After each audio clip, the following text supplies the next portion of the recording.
Hello everybody, Tyranno here, and welcome to another episode of War Thunder. As you can see here, the new patch has come out. It's not patch 1.49, they've called it patch 1.70.1945.23. I don't think the 23 or 1 mean anything. It's basically 70 years since 1945, the end of the war. Now in this episode I'm just going to be looking at the major changes for patch 1.49. I'm going to call it patch 1.49 because the rest of it's just a bit of a mouthful.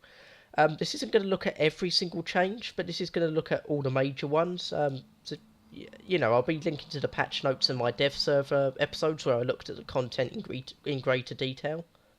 Now, first of all, what's the major changes? Well, for Britain, we've got the Fleet Air Arm lineup. So Britain gets an extra jet, lots of high-tier propeller aircraft, and lots of other aircraft in between that. Now, the major changes is that Britain has finally got some heavily armed aircraft.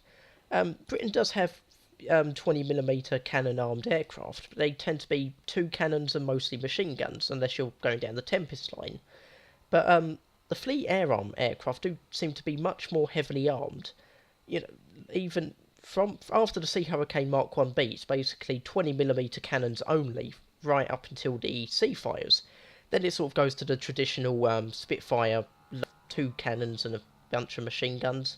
Then it goes back to cannons only. So this is going to make things quite a lot better for Britain, I think, because they tend to use a lot of 7.7mm machine guns in the lower tiers, which aren't very good.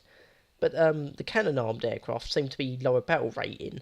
So this will hopefully change things up a little bit for Britain.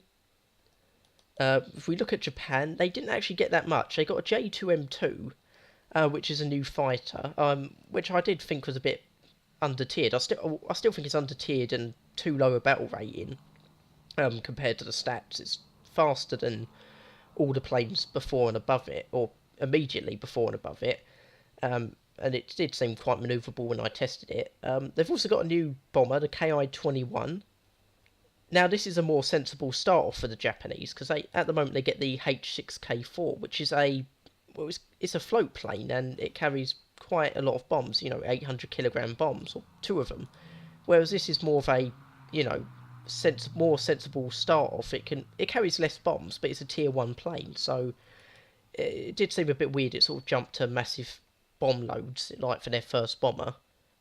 Now, Russia they got a bunch of ground force vehicles, but we'll look at them in a minute. But with regards to air forces, Russia got a bunch of new R2s, the 37mm armed one and the R2M 1943. They also got a bunch of new models, the Yak-9T and the Yak-9K, some cockpits for the R28. They also got some premium aircraft, but they don't seem to be showing up yet. If I go to Britain quickly, I don't think their one's shown up either. We'll check in on the forum quickly for the patch 1.49 patch notes. It says they're going to be released as part of the Weapons of Victory pack, so I'll give you more information about that when that's been done. I've just checked it this second. Wasn't on there when I looked a minute ago. Germany also got a bunch of... Well, they got... I don't think they actually got that many new planes. They got one new tier... Well, it was said to be tier 1, but it's tier 2, Bf109B1, late variant. And of course they got the Arado 234C3, jet bomber with 4 engines. And they got cockpits for the HS129B. If we go to America aircraft, again they got some new aircraft here. P-51 with 20mm cannons. Actually, if I go to preview for the wrong button. If I go to preview for the P-51 quickly, preview. Oh, they've changed it. It was actually pointed out in one of my previous videos by a viewer called Ben Stewart that when you previewed it before, it took you to the British hangar, like it would change all the background. But that's it. They seem to have changed that. But yeah, so apparently this is probably going to be a British aircraft, I assume. Otherwise it wouldn't go to a British hangar. But that's the American aircraft, P-51. And like I said, it's got 20mm cannons, so quite a bit more powerful than the Browning machine guns that you get later on and before. Also got the AD2 Sky Raider. Now this is important for a number of reasons, because if you wanted to research a tier 5 aircraft, you couldn't use the PBJs, because basically they're only good for, if you can see here, most effective at researching vehicles rank 2 to 4. If you try to research tier 5, you've got a massive research penalty, and it would take away loads of RP. So this will allow you to research all those extra tier 5 aircraft with your naval lineup. As you can see here, it carries a lot of bombs. Not going to go through all of them, but this one at the end, 12 rockets, one £2,000 bomb and two £1,000 bombs. So £3,000 worth of rockets, and it's like that for most of it. You know, just tons of bombs all over the place. And again, it doesn't seem like the premium aircraft are here. They've actually added a P-47, P-47-M 1-RE, but I assume that's a premium because it's not showing up here. Neither is the P-51D10.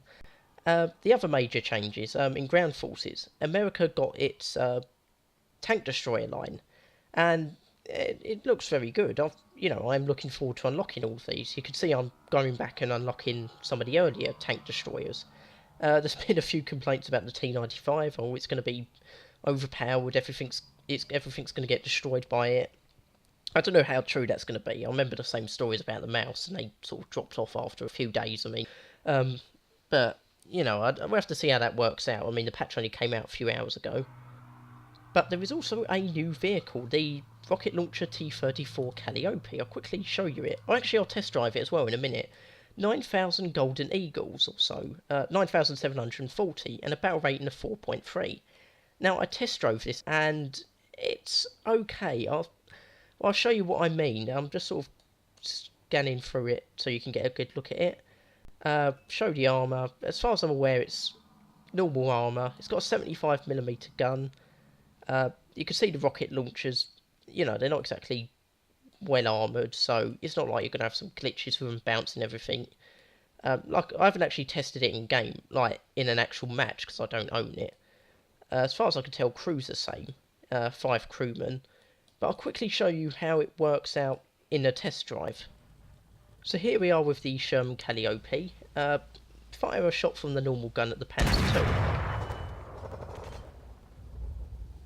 Sorry if it went a bit laggy there. And so, right, we've ranged that. Shot from the rocket launcher.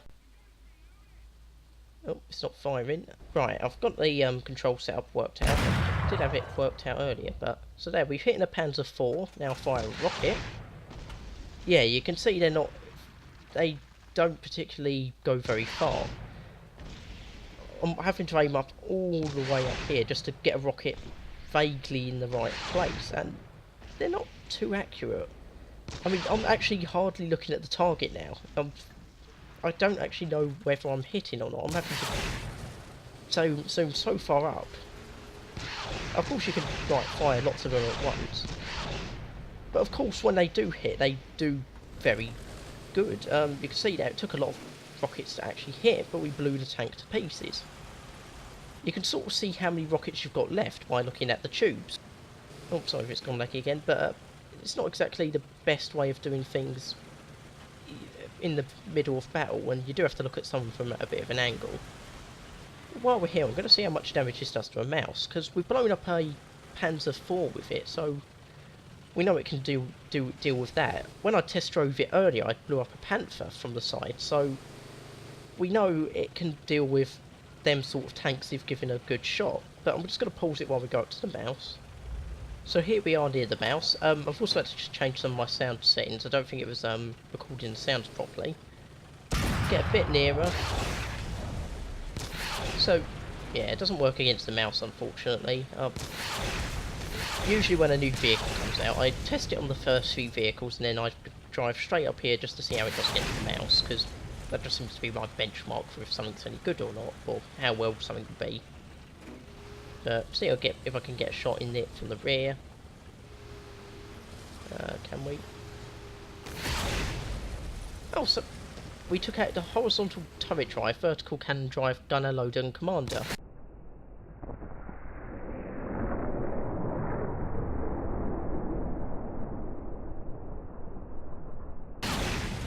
So, it's a bit hit and miss, but you can do fairly well with this.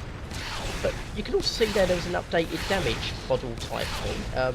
Damage report. I don't like the new damage report. It doesn't show me how I damaged them. I mean, I know I took all that stuff out, but I don't know where I actually hit. So, I don't like that change. Not at all. Because earlier, like I said earlier, I was testing this against the Panther, and I blew up the Panther, but I didn't realise for a few minutes because it didn't pop up. I didn't see that I'd done any damage to it. It was only when I had finished with some targets and went to look for others that I saw it was burning wreck. And I just don't like the new damage report system. It just doesn't. It seems really obscure, and it doesn't seem to do very well at informing you you've done damage. I prefer the old system a lot compared to what we have now. Alright, we'll test it against the King Tiger. I know it can take out the Panther, because I did take it out earlier with the rocket, but we'll try against the Tiger too. So, get a bit nearer. I actually managed to take one of these out with one shot earlier as well. I don't know if that's to do with the new changes they've made, because they've changed the way penetration works, and I don't remember being able to take these out so easily. I took it out with one shot, went through the commander and blew up, ammo wrecked the Tiger from a good 200 metres away or so. But we'll get close. Try the King Tiger. Fire the rockets. See, now this is pretty damn lethal. So we've taken out a Panzer II, a Panther. Well, I took out a Panther before, not in this video. Panzer IV. We did some decent damage to the mouse. Try it against the Jagdtiger quickly, just to see how that goes. Find my 75mm to try and blow his tracks off a little bit, or side skirt, see if that will help. But so we'll try it from this range. Again, you can see how inaccurate these rockets are, though. Yeah, we've basically obliterated him. So that's the Sherman Calliope. Basically, it's pretty powerful, but it's just so inaccurate. I mean, you saw the ranges we were having to get to do anything. It would be very useful in urban warfare, them sort of type of maps with lots of narrow streets, but in open fields, you're just a huge target. So, yeah, not going to be all that great in that respect, but it's a decent tank, and I can see why they've put it at like nearly 10,000 Golden Eagles. And at 4.3, it is going to be going against, you know, higher tier vehicles, so I don't mind it too much compared to when I first heard about it. Now, again, there was another premium vehicle, the M5A1, but again, like with the others, it's not on here yet. So we go to the Germans, who got one new vehicle, the Ster 42G. Basically, it's a Stug G, but with a 105mm howitzer. Again, I'll link you to my dev server episodes where I tested it. It wasn't that good, in my opinion. It's got worse armour penetration with stock ammo. It should have better after penetration characteristics, I would have thought, being a howitzer, but I'm not entirely sure how accurate that would actually, you know, whether it actually acts like that in-game. You can also see the new penetration characteristics we've been given. Basically, it now depends on angle and range rather than just range. See here, at 100 metres, you could do anywhere between 64mm and 23, depending whether you did 0 degrees or 60 degrees. Penetration characteristics have also been changed in that, according to the according to the patch notes, all armour piercing, or basically all rounds, will have an easier time getting through thicker, non-sloped armour, but against sloped armour it's all going to be a lot less effective, with armour piercing being the worst against sloped armour. But moving away from the Ster 42 and the penetration changes, we've got the Russian new tanks. We've got the T-34E STZ, which, as far as I can tell, is an up-armoured T-34 1942. I'll see if there's an information thing about it.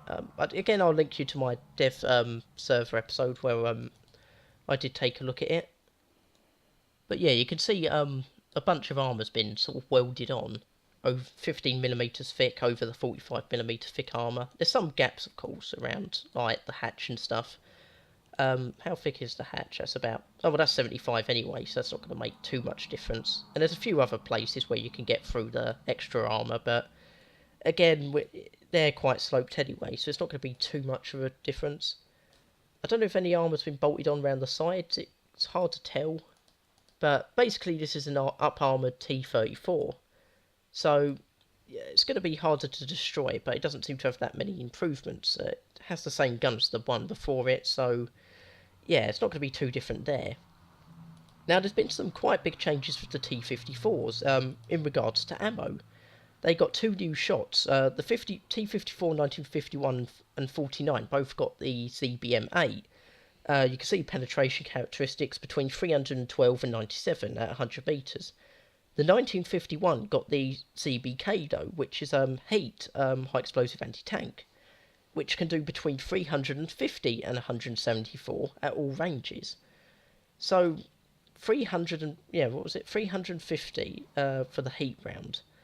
Just yeah, 350. If we go to the T95 and look at its armour, oh, you can see on the stat card 305. So you can see where this is going. It's basically been introduced so the Russian tanks can deal with the new T95. I can't see any other reason they would have done this. Although even on the sloped edges, it would still be very difficult to penetrate. You'd have to hit basically dead on the actual gun mantlet. But you can see why they've added it in, just to deal with these tanks. And, you know, they'll still struggle a little bit at the front if they hit the wrong places, but, yeah, they did say they were going to change the battle ratings, but as far as I'm aware, they're still battle rating 8, so, if we look at the German tech tree, what's the mouse?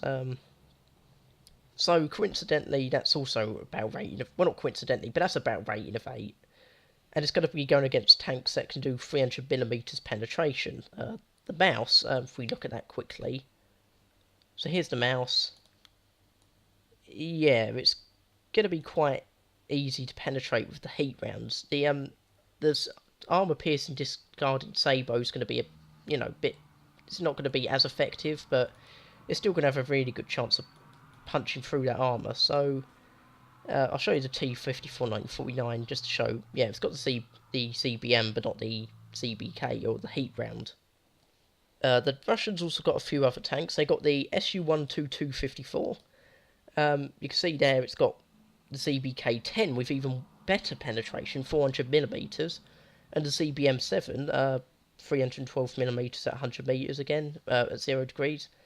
So this does, but the heat round between 400 and 199 at all ranges, depending on the angle, that is going to cause a lot of problems. It's just going to be, it's battle rating 8, but they really need to move these up to a higher battle rating because they're bringing in Cold War tanks, and they really need to start moving the battle ratings up because it's just going to be slaughtering all the you know, things like the mouse. That's battle rating of 8 as well. How's it meant to stand up to this? This has quite okay armour as well, so it can hold its own, unlike the Su-152 or ISU-152, which doesn't have that much good armour. Something like Max 90, this has 100, but it's actually sloped, so there's that new tank as well.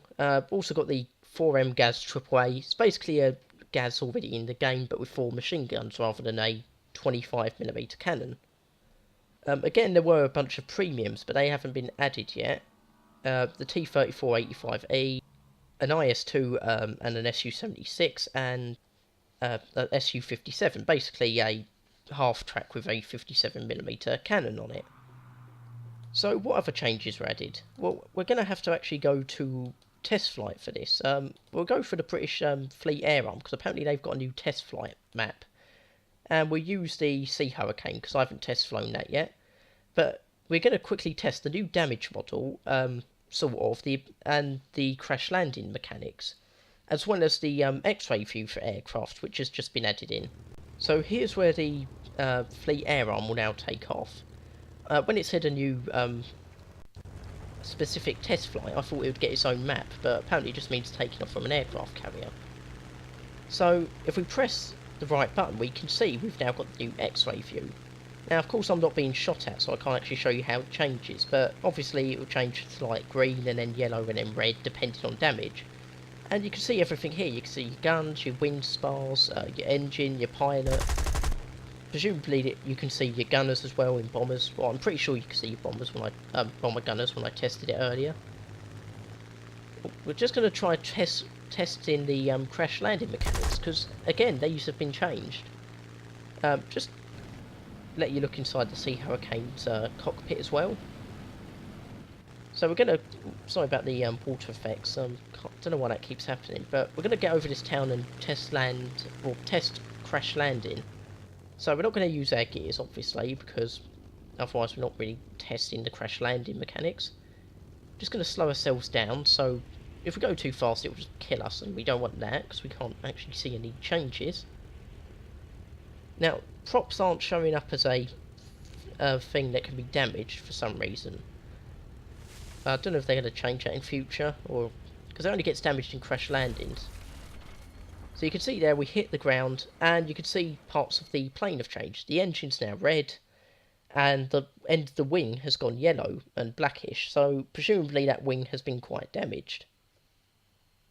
Now you can't test it in, well, you can't see it in actual cockpit view, unfortunately, which I don't know how that's going to work in, well, I don't think it would work in simulator, because obviously it's a simulator, it's not meant to have things like this. So we go back to the hangar, not restart, back to the hangar. So that showed the new emergency landing, the damage model, and the where the British Fleet Air Arm are now doing their test flights from an aircraft carrier. Now, what else has been added? Again, this episode is just dealing with the major changes. Some, you know, not every single change in the patch notes, but one of the big major changes is 3 new maps. Berlin, Hurtgen Forest and Normandy. Other changes also include a new shell for the M47 pattern, if we can find it. If we go to modifications, you can see this has also got a new shell, the M431, 320mm to 159mm penetration, depending on angle that you're hitting the enemy from. Anti-G load suits have been added for certain aircraft, the F-8Fs and the F-82E, if I'm remembering correctly. Yep, you can see the G suit there for the F-82E, and check one of the F-8Fs just to make sure they have it as well. Yeah, if one has it, then presumably the other one has it. So that should make things a bit easier in turn fights or in high G manoeuvres. The speed of the Tiger H and Tiger E turret rotation has been increased. Before this patch, they both did something like 7.5 degrees a second. The H1 now does it something like 12 degrees a second. The E does about 14. The Ferdinand and the PZ-BFW-6P have also had their top speeds reduced to about 30 kilometers an hour or 20 miles an hour, but before they were nearer something like 25 miles an hour, 24. The patch has also introduced a bunch of new decals. For example, you can see lots of new national decals, Pakistani Air Force, Iranian, Indonesian, Brazilian, so lots of new decals have been added. There's also been new camouflages. I know one that's been added is the B-17G, if I can find that. B-17G, customisation, and Man O' War, 200 Golden Eagles. I believe they're all about 200 Golden Eagles, because these are the ones created by users, and they get a share of the revenue for these skins. So you can see Man O' War. Looks very good. I don't know if I'll buy it myself. I may do in the future, but at the moment I'm sort of saving my Golden Eagles. You can see there's a lot of damage on it from... I don't know if it was already damaged. I don't think my aircraft was damaged, was it? Battle of the Bulge. Camouflage. So yeah, it was damaged, but it wasn't as damaged as with the Man O' War. If you look at the tower especially... Yeah, there wasn't that huge rip through it like with my one. I did hear that they were changing with some of these camouflages what the damage model looks like on some of these, or the visual damage looks like. So I may actually buy that. That actually looks really cool. And you can see like all these burn marks and bullets and fires. It looks really good. I may actually consider getting that at some point. And there's been a whole bunch of changes, but like I said, I'm not going through all the changes today. This was just to sort of look at all the significant changes, and I believe I've gone through all the significant changes. Of course, there's been other minor changes, like with ammunition loads out. Various maps already in the game have had various bits changed to make balancing fairer. But I'm not going to go through all them today, because, yeah, like I said, it was just to go through the significant changes. But I hope you enjoyed the episode. Leave a like if you did, subscribe if you like these sorts of videos, leave feedback, could always do with more feedback. Yeah, thanks for watching. I'll see you next time, man. Have fun on patch 1.49.